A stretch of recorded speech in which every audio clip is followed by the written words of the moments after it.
നമ്മുടെ next topic solar സെല്ലാണ്. എന്താണ് solar cell? Solar സെല്ലെന്ന് പറയുന്നത് ശരിക്കും ഒരു പി എൻ ജംഗ്ഷൻ ഡിവൈസാണ്. സോളാർ സെല്ല് ഒരു പി എൻ ജംഗ്ഷൻ ഡിവൈസാണ്. പിന്നെ എന്താ ഇതിൻ്റെ പ്രത്യേകത? ഇത് ഫോട്ടോ ഇലക്ട്രിക് എഫക്റ്റിൽ വർക്ക് ചെയ്യുന്ന ഒരു ഡിവൈസാണ്. അപ്പോൾ സോളാർ സെല്ലെന്ന് പറയുന്നത് ഒരു പി എൻ ജംഗ്ഷനാണ്. ഇത് ഫോട്ടോ ഇലക്ട്രിക് എഫക്റ്റിൽ വർക്ക് ചെയ്യുന്ന ഒരു ഡിവൈസാണ്. അപ്പോൾ ഇതെന്താ ചെയ്യുന്നത്? ഇത് ലൈറ്റിനെ ഇലക്ട്രിസിറ്റി ആയിട്ട് കൺവേർട്ട് ചെയ്യും. അതുകൊണ്ട് ഇത് അറിയപ്പെടുന്ന പേരാണ് ഫോട്ടോ വോൾട്ടായിക് സെല്ലെന്ന്. Photovoltaic cell. അപ്പം സോളാർ സെല്ല് എന്താണെന്ന് ചോദിച്ചാൽ, സോളാർ സെല്ല് സിമ്പിളായിട്ട് പറഞ്ഞാൽ ഒരു പി എൻ ജംഗ്ഷൻ ഡിവൈസാണ്. അതൊരു ഡയോഡ് അല്ലെങ്കിൽ ഒരു പി എൻ ജംഗ്ഷൻ ഡിവൈസാണ്. ഇതെന്താ ചെയ്യുന്നത്? ഇത് ഫോട്ടോ ഇലക്ട്രിക് എഫക്റ്റിലാണ് വർക്ക് ചെയ്യുന്നത്. ഫോട്ടോ ഇലക്ട്രിക് എഫക്റ്റ് എന്ന് വെച്ചാൽ എന്താ? ലൈറ്റിനെ ഇലക്ട്രിസിറ്റി ആയിട്ട് കൺവേർട്ട് ചെയ്യും. ലൈറ്റിനെ ഇലക്ട്രിസിറ്റി ആയിട്ട് കൺവേർട്ട് ചെയ്യും. അതായത് സൺലൈറ്റിനെ ഇലക്ട്രിസിറ്റി ആയിട്ട് കൺവേർട്ട് ചെയ്യും. അതുകൊണ്ടാണ് ഇതിനെ ഫോട്ടോ വോൾട്ടായിക് സെൽ എന്ന് വിളിക്കുന്നത്. Photo voltaic cell. ഇനി നമുക്ക് സോളാർ സെല്ലിൻ്റെ സ്ട്രക്ചറും അതിൻ്റെ ഇതുമൊക്കെ ഒന്ന് നോക്കാം. അപ്പോൾ ഫസ്റ്റ് സോളാർ സെല്ല് സിലിക്കൺ വെച്ചാണ് ഉണ്ടാക്കിയത്. എന്നാ അത് ഡെവലപ്പ് ചെയ്തത്? 1954 ഡെവലപ്പ് ചെയ്തത്. ഫസ്റ്റ് സോളാർ സെല്ല് സിലിക്കൺ വെച്ചിട്ടാണ് ഡെവലപ്പ് ചെയ്തേക്കുന്നത് 1954. ഇനി നമുക്ക് സോളാർ സെല്ലിൻ്റെ സ്ട്രക്ചർ നോക്കാം. കൺവെൻഷണൽ സിലിക്കൺ സെല്ലെന്ന് പറയുന്നത് തിൻ വേഫറാണ്. അറൗണ്ട് 300 മൈക്രോമീറ്റർ തിക്നെസ് കാണും. അപ്പം കൺവെൻഷണൽ സിലിക്കൺ സെല്ലെന്ന് പറയുന്നത് തിൻ വേഫറാണ്. അറൗണ്ട് 300 മൈക്രോമീറ്റർ തിക്നെസ് കാണും. അതുപോലെ 3 to 6 സെൻറ്റിമീറ്റർ ഡയമീറ്ററും കാണും. സോ കൺവെൻഷണൽ സോളാർ സെല്ലിൻ്റെ സ്ട്രക്ചർ എങ്ങനെയാണ്? 300 മൈക്രോമീറ്റർ തിക്നെസ് ഉള്ള ഒരു തിൻ വേഫറായിരിക്കും. 3 to 6 സെൻറ്റിമീറ്റർ ഡയമീറ്റർ കാണും. ഇതെന്ന് പറയുന്നത് എവിടെ നിന്നാണ് സ്ലൈസ് ചെയ്യുന്നത്? ഒരു സിംഗിൾ ക്രിസ്റ്റൽ, എൻ ടൈപ്പ് അല്ലെ പി ടൈപ്പ് ഡോപ്ഡ് സിലിക്കണിൻ്റെ സിംഗിൾ ക്രിസ്റ്റലിൽ നിന്നാണ് ഇത് കട്ട് ചെയ്തെടുക്കുന്നത്. എൻ ടൈപ്പ് അല്ലെങ്കിൽ പി ടൈപ്പ് ഡോപ്ഡ് സിലിക്കണിൻ്റെ സിംഗിൾ ക്രിസ്റ്റലിൽ നിന്ന് കട്ട് ചെയ്തെടുത്തേക്കുന്ന 300 മൈക്രോമീറ്റർ തിക്നെസ് ഉള്ള 3 to 6 സെൻറ്റിമീറ്റർ ഡയമീറ്റർ ഉള്ള ഒരു സിംഗിൾ വേഫർ കാണും. ഇനി ഈ സിംഗിൾ വേഫറിൻ്റെ ഒരു സൈഡിൽ നമ്മൾ എന്ത് ചെയ്യും? ഇപ്പോൾ എൻ ടൈപ്പ് വേഫർ ആണെങ്കിൽ അതിൻ്റെ ഒരു സൈഡിൽ പി ടൈപ്പ് ഇമ്പ്യൂരിറ്റി ഡോപ്പ് ചെയ്യും. ഒരു ഷാലോ ജംഗ്ഷനാണ് നമ്മൾ ഫോം ചെയ്യുന്നത്. വളരെ തിന്നായിട്ടൊരു ലെയർ നമ്മളവിടെ ഡോപ്പ് ചെയ്യും. ഇപ്പോൾ പി ടൈപ്പ് ക്രിസ്റ്റലാണ്, പി ടൈപ്പ് വേഫറാണ് നമ്മുടെ ഇരിക്കുന്നതെങ്കിൽ അതിൻ്റെ മറ്റേ എൻഡിൽ എൻ ടൈപ്പ് ഇമ്പ്യൂരിറ്റിയാണ് ഡോപ്പ് ചെയ്യുന്നത്. എൻ ടൈപ്പ് വേഫറാണ് ഇരിക്കുന്നതെങ്കിൽ പി ടൈപ്പ് ഇമ്പ്യൂരിറ്റി ഡോപ്പ് ചെയ്യും. അപ്പോൾ നമ്മൾ കാണിച്ചേക്കുന്ന സ്ട്രക്ചറിനകത്ത് പി ടൈപ്പ് സിലിക്കൺ വേഫറാണ് ഇരിക്കുന്നത്. അതിൻ്റെ ഒരു എൻഡിൽ എൻ ടൈപ്പ് സിലിക്കൺ നമ്മൾ ഡോപ്പ് ചെയ്തിട്ടുണ്ട്, എൻ ടൈപ്പ് ഇമ്പ്യൂരിറ്റി ഡോപ്പ് ചെയ്തിട്ടുണ്ട്. ഇനി മെറ്റൽ ഇലക്ട്രോഡ്സ് എടുക്കും. നോക്കിക്കേ, താഴെ ഒരു മെറ്റൽ ഇലക്ട്രോഡ് ഉണ്ട്. എൻ ടൈപ്പ് സിലിക്കണിൻ്റെ ഒരു സൈഡിൽ ഒരു മെറ്റൽ ഇലക്ട്രോഡ് ഉണ്ട്. മറ്റേ മെറ്റൽ ഇലക്ട്രോഡ് എവിടെയാണ്? ഫ്രണ്ട് സൈഡിലും മുകളിലും ഒരു മെറ്റൽ ഇലക്ട്രോഡ് ഉണ്ട്. അപ്പോൾ ഈ മെറ്റൽ ഇലക്ട്രോഡ് എന്ത് വെച്ചാണ് ഉണ്ടാക്കിയേക്കുന്നത്? ടൈറ്റാനിയം സിൽവർ സോൾഡർ വെച്ചിട്ടാണ് മെറ്റൽ ഇലക്ട്രോഡ് ഉണ്ടാക്കുന്നത്. മെറ്റൽ ഇലക്ട്രോഡ് ഉണ്ടാക്കുന്നത്. ഈ മെറ്റൽ ഇലക്ട്രോഡ് ഫ്രണ്ടിലും ബാക്കിലും അറ്റാച്ച് ചെയ്തിരിക്കും. ഈ ഇലക്ട്രോഡ്സിൻ്റെ ഒരു പ്രത്യേകത എന്താ? ഇലക്ട്രോഡ്സ് ഒരു മെറ്റൽ ഗ്രിഡിൻ്റെ സ്ട്രക്ചറായിരിക്കും. ഇലക്ട്രോഡ്സ് നമ്മൾ നോക്കിയാൽ അറിയാം, ഒരു മെറ്റൽ ഗ്രിഡിൻ്റെ സ്ട്രക്ചറായിരിക്കും. എന്തിനാണ് ഈ മെറ്റൽ ഗ്രിഡിൻ്റെ സ്ട്രക്ചർ? അത് സൺലൈറ്റിനെ അതിനകത്തൂടെ കടത്തിവിടാനാണ്. അതായത് ഈ ഇലക്ട്രോഡ്സ് മെറ്റൽ ഗ്രിഡിൻ്റെ സ്ട്രക്ചറായിരിക്കും. ഇത് അതിനകത്തൂടെ അകത്തേക്ക് സൺലൈറ്റിനെ പാസ് ചെയ്യാൻ വേണ്ടിയാണ് ഈ ഷേപ്പിൽ ഇത് ചെയ്തേക്കുന്നത്. സോ ഇലക്ട്രോഡ്സ് എന്ന് പറയുന്നത് മെറ്റൽ ഗ്രിഡിൻ്റെ സ്ട്രക്ചറാണ്. സൺലൈറ്റിനെ അകത്തേക്ക് പാസ് ചെയ്യാൻ വേണ്ടിയാണ് ഇങ്ങനെ ചെയ്തേക്കുന്നത്. മറ്റേ സൈഡിൽ ഇലക്ട്രോഡ് എന്ത് ചെയ്യും? കംപ്ലീറ്റ് ആയിട്ട് ആ സർഫസ് കവർ ചെയ്യും. അതായത് ബാക്ക് സൈഡിൽ ഇലക്ട്രോഡ് കംപ്ലീറ്റ് ആയിട്ട് സർഫസ് കവർ ചെയ്യും. ടോപ്പ് സൈഡിൽ മെറ്റൽ ഇലക്ട്രോഡ്, ഈ ജംഗ്ഷൻ വരുന്ന സൈഡിൽ മെറ്റൽ ഇലക്ട്രോഡ് ഗ്രിഡിൻ്റെ സ്ട്രക്ചറായിരിക്കും. ഗ്രിഡിൻ്റെ സ്ട്രക്ചർ കൊടുത്തേക്കുന്നത് സൺലൈറ്റിനെ അകത്തേക്ക് പാസ് ചെയ്യാൻ വേണ്ടിയിട്ടാണ്. അതുപോലെ ടോപ്പിൽ ആൻറ്റി റിഫ്ലക്ഷൻ കോട്ടിങ് വെച്ചിട്ടുണ്ട്. ആൻറ്റി റിഫ്ലക്ഷൻ കോട്ടിങ് വെച്ചിട്ടുണ്ട്. ആൻറ്റി റിഫ്ലക്ഷൻ കോട്ടിങ് എന്ത് വെച്ചിട്ടാണ്? SiO വെച്ചിട്ടാണ്, സിലിക്കൺ ഓക്സൈഡ് വെച്ചിട്ടാണ് ആൻറ്റി റിഫ്ലക്ഷൻ കോട്ടിങ് കൊടുത്തേക്കുന്നത്. ടോപ്പിൽ ആൻറ്റി റിഫ്ലക്ഷൻ കോട്ടിങ് കൊടുത്തിട്ടുണ്ട്. അതിൻ്റെ തിക്നെസ് എന്ന് പറയുന്നത് 0.1 മൈക്രോമീറ്റർ ആണ്. അപ്പോൾ ടോപ്പ് സർഫസിൽ ആൻറ്റി റിഫ്ലക്ഷൻ കോട്ടിങ്, അതായത് റിഫ്ലക്റ്റ് ചെയ്ത് പോവാതിരിക്കാൻ വേണ്ടി ആൻറ്റി റിഫ്ലക്ഷൻ കോട്ടിങ് കൊടുത്തിട്ടുണ്ട്. 0.1 മൈക്രോമീറ്റർ തിക്നെസ്സിൽ SiOയുടെ റിഫ്ലക്ഷൻ കോട്ടിങ്ങും നമ്മൾ ടോപ്പ് സർഫസിൽ പ്രൊവൈഡ് ചെയ്തിട്ടുണ്ട്. ഇനി നമുക്കിതിൻ്റെ വർക്കിംഗ് ഒന്ന് നോക്കാം. സോളാർ സെല്ലിൻ്റെ വർക്കിംഗ് നോക്കിയാൽ സൺലൈറ്റ് വന്ന് ഹിറ്റ് ചെയ്യുമ്പം അല്ലെങ്കിൽ സോളാർ റേഡിയേഷൻ വന്ന് ഹിറ്റ് ചെയ്യുമ്പം എന്ത് പറ്റും? ഈ ജംഗ്ഷൻ ഇത് അബ്സോർബ് ചെയ്യും. ജംഗ്ഷൻ ഇത് അബ്സോർബ് ചെയ്തിട്ട് അവിടെയുള്ള ഒരു ഇലക്ട്രോൺ എക്സൈറ്റഡ് ആവും. ജംഗ്ഷൻ ഇത് അബ്സോർബ് ചെയ്യും. സോളാർ റേഡിയേഷൻ അബ്സോർബ് ചെയ്തിട്ട് ഒരു ഇലക്ട്രോൺ എക്സൈറ്റഡ് ആവും. ഈ എക്സൈറ്റഡ് ആയ ഇലക്ട്രോൺ അതിന് എനർജി കിട്ടുമ്പോൾ എങ്ങോട്ട് പോകും? അത് കണ്ടക്ഷൻ ബാൻഡിലേക്ക് പോകും. സോ എന്ത് പറ്റും? ഒരു ഇലക്ട്രോൺ എക്സൈറ്റഡ് ആയി കണ്ടക്ഷൻ ബാൻഡിൽ പോകുമ്പോൾ വാലൻസ് ബാൻഡിൽ ഒരു ഹോളും ക്രിയേറ്റഡ് ആവും. അതായത് അവിടെ ഒരു pair electron hole pair generate ചെയ്യുക ചെയ്യുന്നത്. ഇലക്ട്രോൺ ഹോൾ പെയർ ക്രിയേറ്റ് ചെയ്യും. സോ ഒരു സോളാർ റേഡിയേഷൻ വന്ന് ഹിറ്റ് ചെയ്യുമ്പം ഈ ജംഗ്ഷനിൽ എന്നാ സംഭവിക്കും?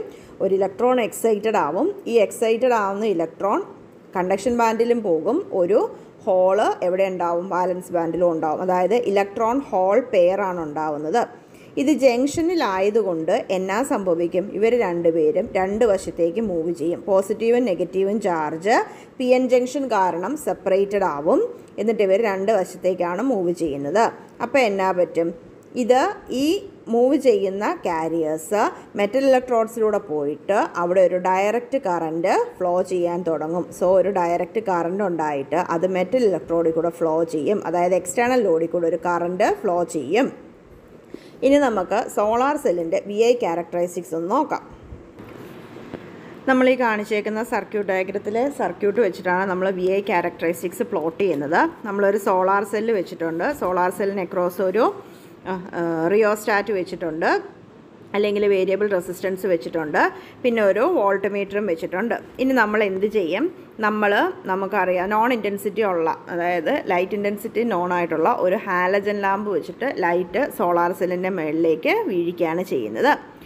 ഈ ഹാലജൻ ലാമ്പിൽ നിന്നുള്ള ലൈറ്റ് വീഴുന്നതനുസരിച്ച് എന്നാ സംഭവിക്കും? സോളാർ സെല്ലിനകത്തൂടെ ശരിക്കും പറഞ്ഞാൽ കറണ്ട് ഇലക്ട്രിസിറ്റി ഫ്ലോ ചെയ്യാൻ തുടങ്ങും.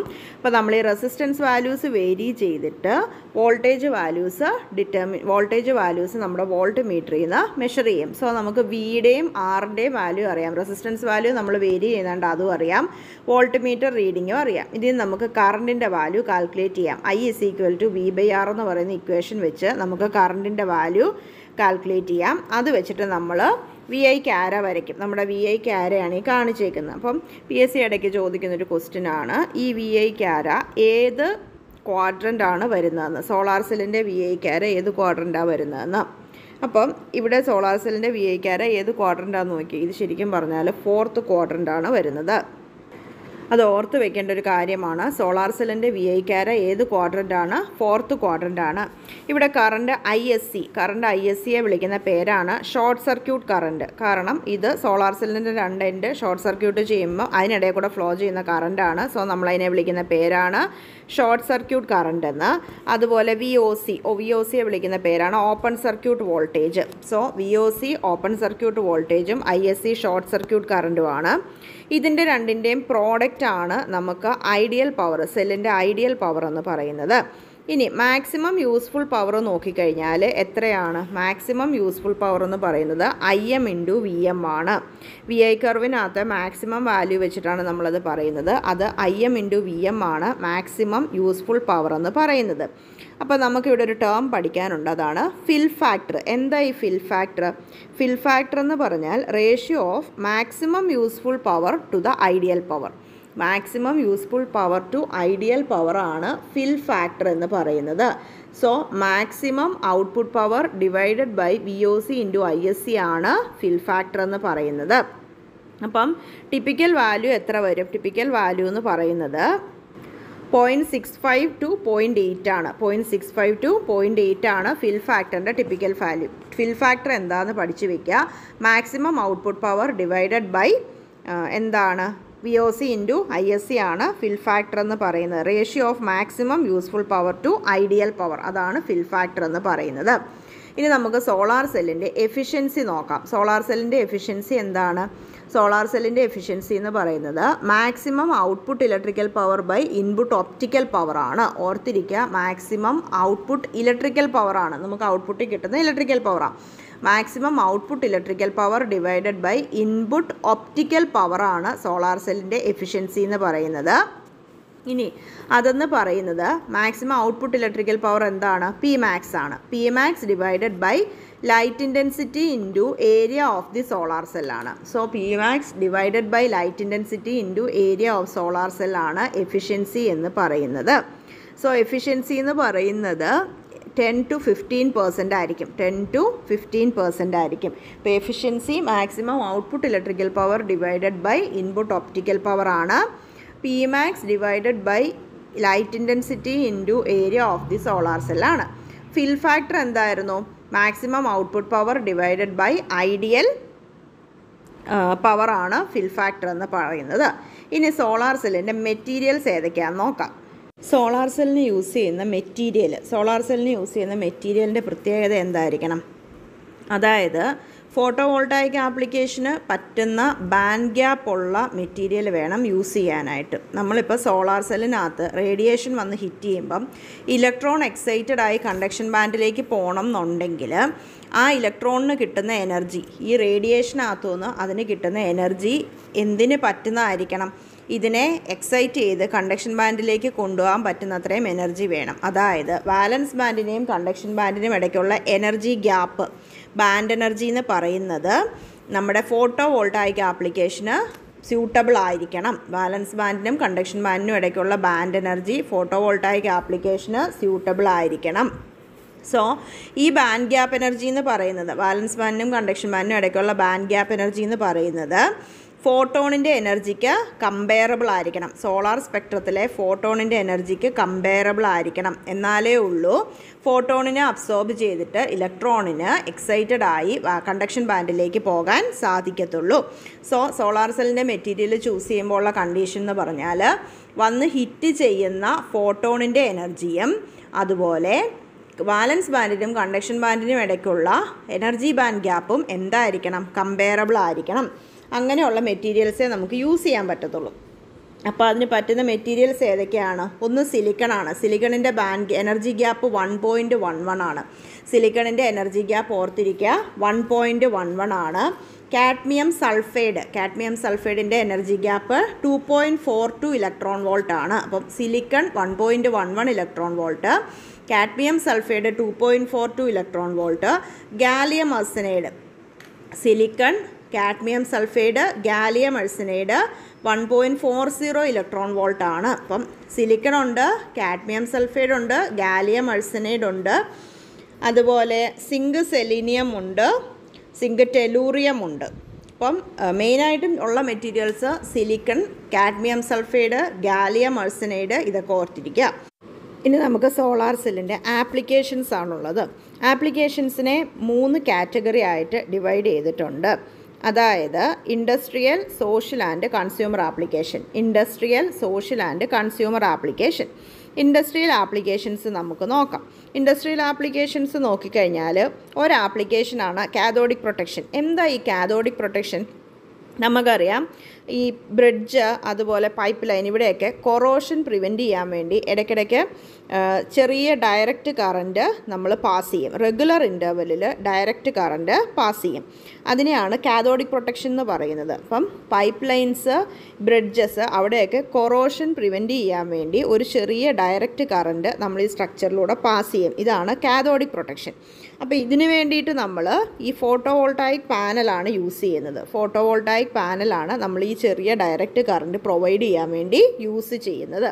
അതാണ് ഒരാപ്ലിക്കേഷൻ എന്ന് പറയുന്നത്, കാഥോഡിക് പ്രൊട്ടക്ഷൻ.